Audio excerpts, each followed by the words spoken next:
Hello and welcome back to my channel, Your Heroes Quest, where we delve into all things mythology, legend, history, and personal development on our own personal heroes' journeys. Today we're traveling to the land of Norse mythology and go on a little adventure with Odin, the All-Father, the ultimate god of the Norse pantheon. He is the god of wisdom, inspiration, poetry. He rules Asgard, the Hall of the Aesir, the gods of Norse mythology. He also rules Valhalla, where fallen Norse warriors go for the afterlife. So Odin's relentless pursuit of knowledge and wisdom leads him to a well called Mimir's Well. And Mimir actually means the rememberer or memory. He is this giant being. He's an actual giant, and he's existed since like the beginning of time, and he guards this well. He drinks with his horn from the well every single day, making him the wisest being in all the lands because it is the well of wisdom. And Odin, in his desire to be the wisest being, travels to this well to hopefully get a sip from it. So the well exists at one of the roots of Yggdrasil. Yggdrasil is this immense, sacred, and cosmic world tree made of ash, and around it are all of the 9 worlds, including the cosmos and the world of men, the worlds of the gods, etc. And this tree has 3 main roots.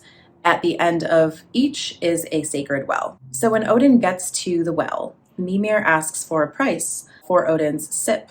Odin says he'll pay anything. He currently can see all that goes on in the world. With his eyes, he can see very, very far. He also has other sets of eyes in his 2 ravens, Hugin meaning thought and Munin meaning memory.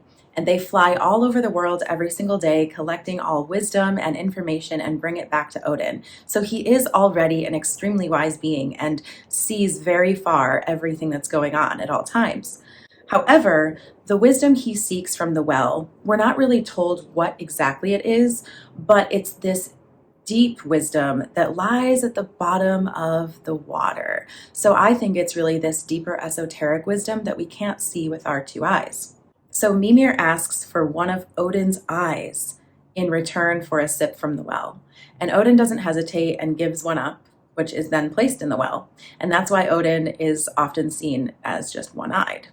Later on in the war of the Aesir versus the Vanir gods, the Vanir behead Mimir and send his head back to Odin. Odin preserves the head magically, and the head continues to talk to him and give him more knowledge and wisdom and secrets from other worlds. So Odin gives a physical eye in exchange for the unseen knowledge. And this, I think, is such a great metaphor because we often we do perceive reality with our 2 eyes, and we take in what we see around us as being real. People are always like, give me the physical evidence. I don't believe X, Y, or Z.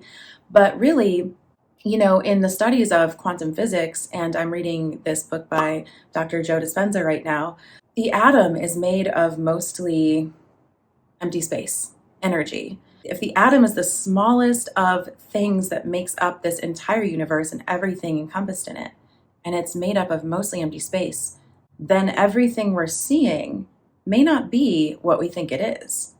So if this 3D reality we're perceiving with our eyes is more illusory than real, the real knowledge and wisdom is in that empty space.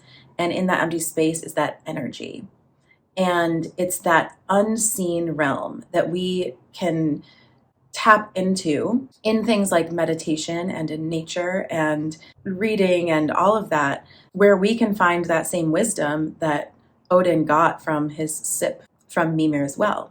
It's so easy to take what we see as real information, but the information that we should endeavor to focus on is beyond the senses. And as I mentioned in my episode about words, water holds memory. So it's no mistake that Mimir's name translates to memory. It's always these wells that hold the wisdom. It's like into the depths of this water that remembers. So really what Odin exchanged his eye for was a shift in perception. Perhaps what we don't see with our 2 eyes is more real than what we do see. That wisdom of what we actually are, this energy, this frequency connected to everything around us. In order to manifest something, we really have to do it from the unseen realms. If we focus only on what we can see in our current reality, then nothing will ever change. And that's why it's easy to get stuck into these hamster wheel loops of life and truly never experience shifts, because we're manifesting from what we currently have or think is possible for us.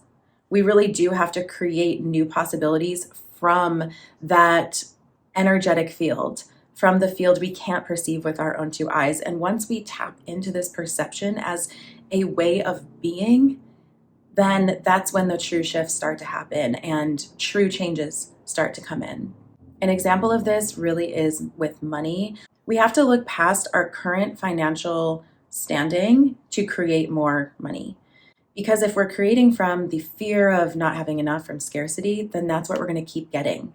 So when we tap into the field of limitless possibilities for ourselves, that energetic field that we can't see but we can feel and we know that we're part of, that's where all the abundance lies. That's where the reality really is. It's not the current circumstance we're seeing. That's just simply an outcome of a past version of ourselves or past limiting beliefs. So when we tap into the new beliefs, when we tap into that knowing of abundance, then money starts to show up for us. It's really this like reverse engineering of our dream reality. And I think that Odin's new wisdom reminds him of how to live in accordance with ancestral traditions, with these deep esoteric teachings that have been passed down through the ages that often get lost, put into mystery schools, and are not available to the general public, or it's really not something that everyone is taught. But if we start to live by these standards, by these ancient teachings, we can truly transform our lives, because it unlocks the true hidden power, the true hidden reality that is so beyond this 3D that we are perceiving every day with our senses. What are you willing to sacrifice in exchange for this knowledge and wisdom? And it definitely doesn't have to be one of your eyes, but is it your fears, your old beliefs, a way of being or thinking, a habit, attachment to the past? I think we do have to make a sacrifice to start really tapping into esoteric knowledge. And I think that sacrifice is giving up the attachment to thinking that only what we see is real. So Odin has a second well experience. He travels to the Well of Urd, which is a fathomlessly deep pool holding the most powerful forces and beings in the cosmos. And this is the well that Yggdrasil grows out of. Here dwell the Norns, which are three maidens who create the fate of all beings, carving runes into the trunk of Yggdrasil. These are symbols that then carry intentions through the tree and affect all of the 9 worlds. Odin watched these Norns doing this from his seat in Asgard and desired to know about them. He desired to learn the system of the runes. So runes aren't just an alphabet, they actually also mean secret or mystery, and allow one to access, interact with, and influence the world-shaping forces that they symbolize. So they're symbols of some of the most powerful forces in the cosmos. And Odin sought to uncover this very potent system of magic because, of course, he's always seeking wisdom, and this was really going to unlock a next level for him. So he makes a self-sacrifice at this well. He pierces himself with a spear and hangs himself upside down over the Well of Urd. He's hanging also from the world tree, from Yggdrasil, and hangs there for 9 days and 9 nights. He does not receive any water or food and no help. He tells the other gods, don't come to me with aid. I have to do this. After the 9 days and nights, the runes finally present themselves to him, and he gets this immediate understanding of the runes. They really are the ultimate magic. They're also a system of divination used to interpret and evoke reality. And he understood them and used them to ride the energies, comprehending the archetypal forces which populate reality as we know it. The Norse name for ash tree was ask. And when you ask the runes, you get an answer. And Odin's rune is called Ansuz or Ansur. No mistake there. And his rune is the rune of inspiration and of wisdom and knowledge. So now that he's initiated into the mysteries, he truly becomes wise. He learned chants that allowed him to heal emotional and physical wounds, to conquer his enemies, spells of protection, love. He could apparently wake the dead. All of this ancient wisdom came to him from his sacrifice. Really, his sacrifice was his lower self to his higher self, to live according to his higher will. I think what we take from this metaphor is that, again, we must sacrifice our everyday mundane perception for a divine perception, a higher way of being. Then we too are given the wisdom of the runes, the wisdom in how to shape our reality using our own thoughts, our own beliefs, and our own personal power that we all have within us. You definitely don't have to go all out like Odin, but just know that you have the power every single day to shift your energy, to shift your fate by shifting your perspective. This experience that Odin had also very much reminded me of the Hanged Man tarot card. And although this card has sort of a drastic name, it is actually not what you might think. He's suspended from living wood by 1 foot, but his expression is very serene, and he has a halo of light around his head, so he's actually becoming enlightened by hanging here. It's a self-imposed situation. It's the ultimate sacrifice and surrender. This is intuition and sacrificing something to transform, as mentioned before. But when we can shift our world upside down, again, it breaks us from that habitual way of being and thinking. How can I look at this situation from an entirely new perspective? Whenever we can do that, it really does bring in sparks of inspiration or an answer that you were seeking and didn't know how to find before until you also hung upside down. You have the ultimate power to tap into that well of wisdom within you anytime you want. And it's always waiting for you there. And you can use it in your favor to shape the reality you want in this life. I promise you, you have that power. We have to just simply look beyond the current circumstances, beyond the 3D, and we have to tap into the field of limitless possibilities. Anything is possible from this field, and it's existing all around us at all times. We are part of this infinite creation. And last but not least, we have a card pull from our Hero's Journey Dream Oracle for a final message to assist us on today's little quest and on our personal hero's quest. Say yes to your higher calling. Be a human! Exclamation point. The big question is whether you are going to be able to say a hearty yes to your adventure. Joseph Campbell.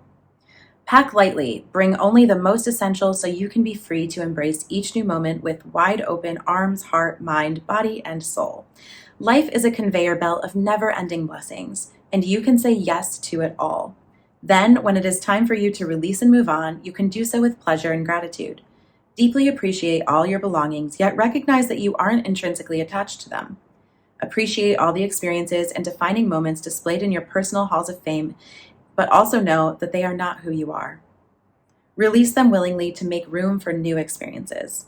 Feel the butterflies and sensations of love well up within you, and trust that saying yes to the beckoning winds will lead you to the perfect people, places, and situations for your maximum soul growth. You are ready. Mantra: I trust my yes to lead me to the perfect people, places, and opportunities. So I hope you enjoyed those 2 little tales of Odin traveling to these wells and got a little bit of inspiration and wisdom from them yourself. If you enjoyed this, definitely leave a comment. I love hearing what you thought. Hit the like button and subscribe for more content, and I will see you in the next episode. Much love.